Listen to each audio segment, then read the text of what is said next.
Hello，大家好，歡迎返嚟澳洲生活知識頻道啊！咁今日咧想同大家跟進一個同平時生活上面亦係最近好大嘅一個熱話啦，就講澳紙澳元嘅強勢回歸啦。佢甚至對美金嘅時候曾經一度升破0.7呢個水平啊，係啦。咁你究竟而家我哋有啲乜嘢嘅睇法呢？記得繼續跟進住啦。咁今日嘅教學內容裡面呢，同過往一樣，冇任何嘅投資建議，但係建議就有一個，記得 subscribe 我哋嘅 YouTube channel，like 我哋條片同埋介紹俾朋友仔啦。澳元對美金其實係突破0.7呢個水平，過去一年嘅漲幅其實已經升過咗成10幾個 percent 啦。如果大家記得啦，咁我哋呢段時間其實經歷緊嘅過去呢幾個月有美國嘅政治嘅動盪啦，大家又驚過關稅啦，甚至又驚緊內地講緊中國內地嘅房地產嘅情況，好似仲未 pick up 到喎。咁曾經一度嘅低位係去到0.59呢個水平㗎，不知不覺其實已經回升咗唔少㗎咯。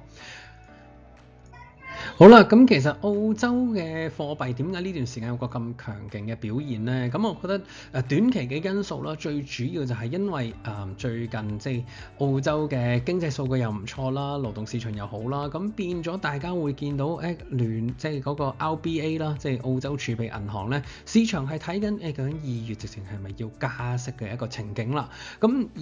喺美元啦，亦相對市場個預期係相對比較即係偏淡㗎，因為特朗普係中意美元係走弱啦，另外就係美國相對底下大家都仲係覺得佢係有一個減息嘅空間喺度㗎，咁所以一邊講減息，另一邊講加息咧，就令到受惠到即係澳紙啦。另外第三點咧就係商品價格啦。如果大家記得我哋上年年中嘅時候都睇到一啲數據講緊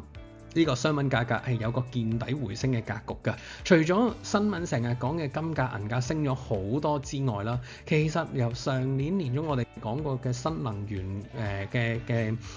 商品，即係例如以鋰價嚟睇啦，其實都升咗接近3倍嘅。咁所以作為一個資源國澳洲嚟講咧，咁當然都會受惠到少少水漲船高㗎啦。當然啦，頭先講緊係一啲澳紙升咗上嚟，一啲短期新聞不斷提到嘅好多一啲消息。但係如果過去一直有留意我哋嘅 channel 嚟講呢，其實可能見到過去呢年幾啦，我哋都不斷有提到澳洲嘅資產啦、澳元啦，即係講緊都係有一定嘅吸引力㗎，尤其是對於主要貨幣上面啦。咁所以啦，如果之前你漏咗嘅，唔緊要，今日開始要認識我哋嘅 channel 啦，記得 subscribe 我哋呢一個嘅 channel 啦。好啦，咁頭先提到啦，澳洲嘅經濟係唔錯㗎。咁其實我哋會見到其中一點啦嘅叫做反映緊出嚟嘅啦。咁其實就係 CPI 嘅層面啦。嗱，咁當然呢一個消息可能對於消費者角度唔好，因為你通脹竟然好過市場預期咁多啦，係咪都已經去到成3.8，預期已經3.6都唔低㗎，而家3.8添。但係最重要就係因為即係勞動市場上面服務業個通脹有成4.1%，所以可以見到而家除咗嗰個話個全球個經濟動力有個回升嘅跡象之外咧，其實內部啦，即係講澳洲內部嗰個通脹咧，都係有個壓力喺度嘅。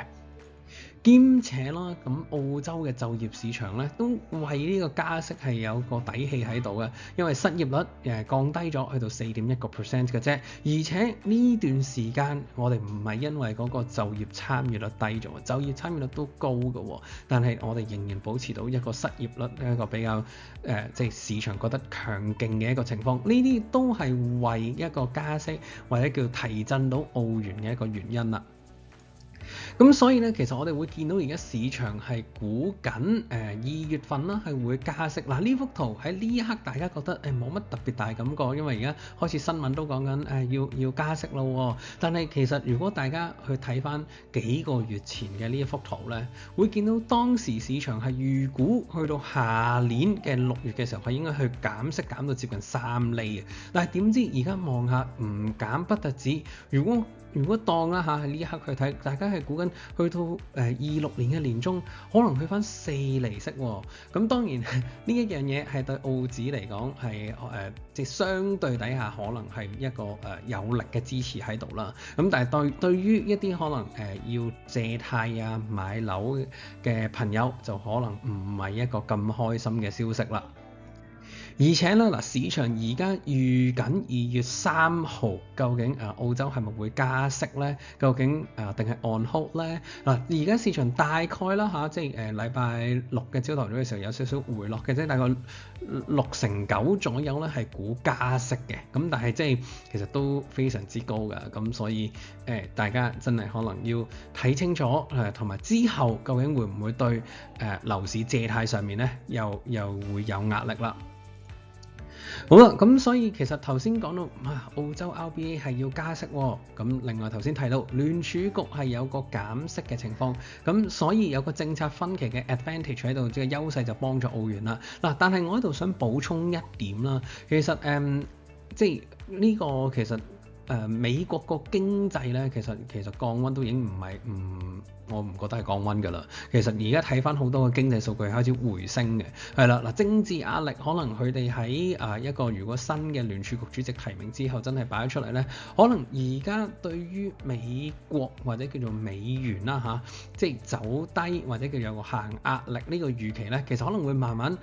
unwind 翻嘅，即係到時可能美金有翻一個上升嘅壓力㗎嚇，咁所以呢啲記住而家我哋而家講緊嘅係過去市場點樣睇緊呢？即係點解會有咁嘅情況？但係向前望，呢啲都係啲 variables，我哋要留意翻中間會唔會有啲變化啦。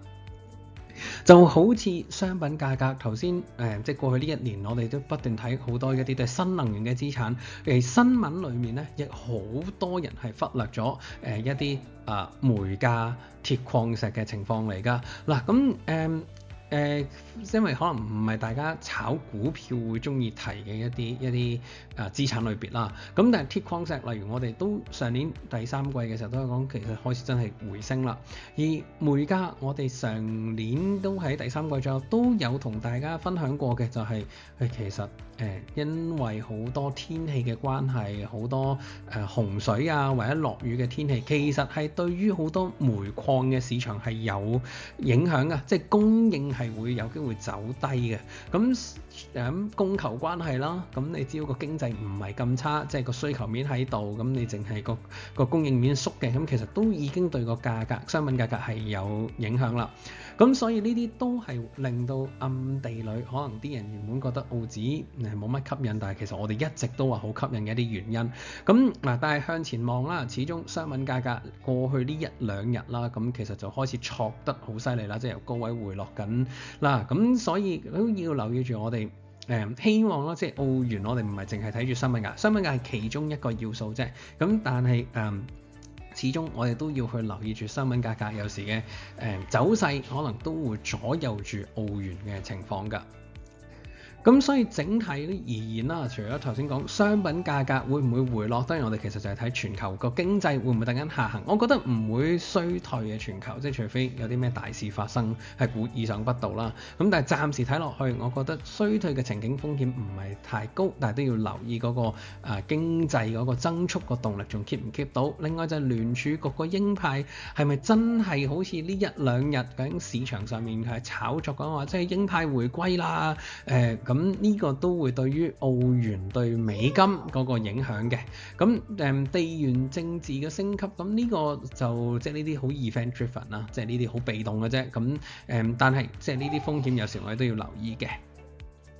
嗱，咁所以咧喺呢段時間，可能大家無論喺個股票市場上面啦，都會想用多啲唔同嘅方法去幫助下自己咧。咁如果大家係覺得聽人講期權可以有呢啲嘅幫助，想認識多啲，咁我手頭上咧有 Tiger Brokers 去借佢哋嘅 Options Handbook 啦，即係一啲期權嘅一啲小知識嘅手冊啦。如果大家係有興趣想得到嘅，咁大家可以喺樓下嘅 Google Form 填個一個預約嘅一個時間啦。我哋輕輕鬆鬆傾下偈嘅時候，咁你都可以會得到呢一本嘅 Option Handbook 啦。好啦，咁頭先講到澳元好似好強勢啦，但係亦有時會弱勢。好多人就會睇新聞嘅時候，或者可能有啲 KOL 就話啦，澳元升咧，我哋就一定應該要睇啲咩啦。澳元跌咧，可能對個股市影響。但係其實我成日都話，我哋澳元呢一個變化係當然係有影響啦。但係如果我哋揾到一啲好嘅投資方法，一啲好嘅選股方法，好似我哋自己咁樣，白色呢條線就係呢個澳洲嘅高息股嘅指數。咁即一啲好嘅選股方法，原來其實我哋未必需要咁擔心，有時澳紙升定澳紙跌，咁反覆地會慢慢長期跑贏個市，可能就係我哋想要嘅好方法。就好似呢段時間咁，ASX200指數稍為有啲反彈，原來一個好嘅選股嘅方法，其實都已經可以破到頂啦。咁所以我希望啦，大家係有機會為自己去揾一啲啱自己嘅一個方法，令到喺消息層面唔好成日做到咁多雜音，而同時間就可以令到將時間成為你投資路上嘅朋友啦。好啦，咁今日咧就同大家跟進咗澳元最近嘅一個強勢，其實可能喺我嘅角度唔係好意外㗎咋，咁但係啦，即係大家都要小心自己去處理下，究竟無論你係直接嘅一啲澳元嘅資產，定係間接嘅澳元資產，始終外匯嘅風險可能對於好多香港嘅投資者，因為始終我哋平時係港元對美金掛鈎咧，係冇咁敏感㗎，對於外匯嘅情況，咁所以我哋要值得留意一下。如果大家對於今日嘅內容咧係有興趣，想了解多啲嘅，留言作出你嘅鼓勵去 like 我哋條片啦。咁今日嘅教學內容咧去到呢一度先啦，咁多謝晒大家。